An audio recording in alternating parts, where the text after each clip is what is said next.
Yeah, definitely. School's a place that encourages you to be different, but forces you to be the same as everyone else at the same time. I would go into school and I'd be completely different from all the people that were already there. I'd do things to change myself. I'd cut my hair, changed it from my Justin Bieber hairstyle. We live in a society where popularity is everything, and if you're not popular, then people don't like you, and you feel discouraged. And if you are popular, you feel this kind of self-fulfillment, which is why I'd wear different clothes. I'd save my money to get the most expensive clothes that people would like me. I'd change my language. I'd swear because apparently that makes you cool. I'd change my hairstyle to do what everyone else was doing, and obviously none of that stuff made people like me any more or any less. Okay. So at school I wasn't a popular person. I was like different to everyone. I had different ideas, different morals. I came from my Christian background, going into a school where everyone just wanted to hate me, really. I wanted to talk to people about God. I wanted to share what I do, because it's a huge part of my life. But in the end, that was kind of what was making me not popular. Then that discouraged me from my faith, which was really bad. Then all the things I did to fit in, like I'd go away on these awesome Christian camps, and then people would be like, "Oh yeah, what did you do over the weekend?" I'd be like, "Nah, I just hang out with my parents." And that was me lying to myself, lying to God, lying to them, and just life wasn't working.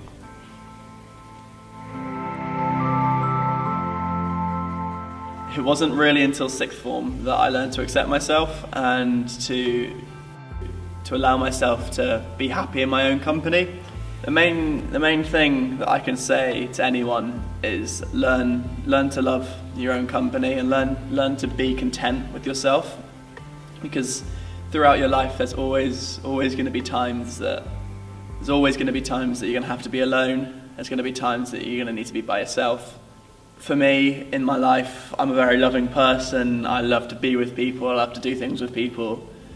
But when people weren't with me, I'd be sad. I wouldn't be able to cope, and I just would stay in the house because it's a safe place. And my safety and my comfort came from other people, and I relied on other people to fulfill me.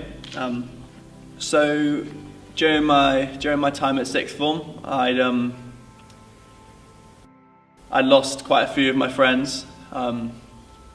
Obviously I had to be alone. I had to learn to be content with myself, and this was so hard, because I would just sit alone and wonder what was wrong with me, wonder why people didn't like me, and wish I'd have done things differently. I started to think about the practicalities of being alone, what I could achieve by myself, and just the implications of it, which was when I started to bring God into my relationship. So being alone, I had a lot of spare time. I had more time for God. I was asking him about my questions, my worries, my doubts. It kind of progressed from there, because in my desperation and my loneliness, I was hearing God. I was hearing that he loved me. I was realizing that through all of the bad stuff, and even after the bad stuff, that God was still there, and he was looking out for me and was listening. And he's a friend that wasn't ever going to go away, someone that I could always talk to, no matter what. And this helped me through, because as a Christian, I crave the best relationship with God that I can get, and just being able to talk to God just helps so much, and enabled me to be content with my loneliness. The advice that I would give to people that are struggling at school is, if people don't like you for who you are, they're not worth your time.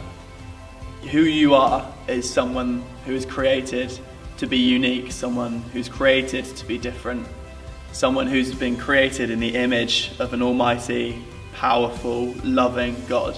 And if someone doesn't want to love you, then they're missing out, and they're not worth your time. What you want to be doing is surrounding yourself by the people that love you, surrounding yourself by the people that, if you mess up, they're going to be there for you. You want to surround yourself with your family. If there's people in your life that are toxic, that are ruining it, that are forcing you to be something you're not, then as hard as it may be, the best thing I can advise you to do is to walk away and to learn to be content with yourself and ask God to help you with that, because the people that are changing you for the worse, people that are pressuring you, people that are talking behind your back, making you talk about other people, they're not people that you should be spending your time with. And God always wants to spend time with you.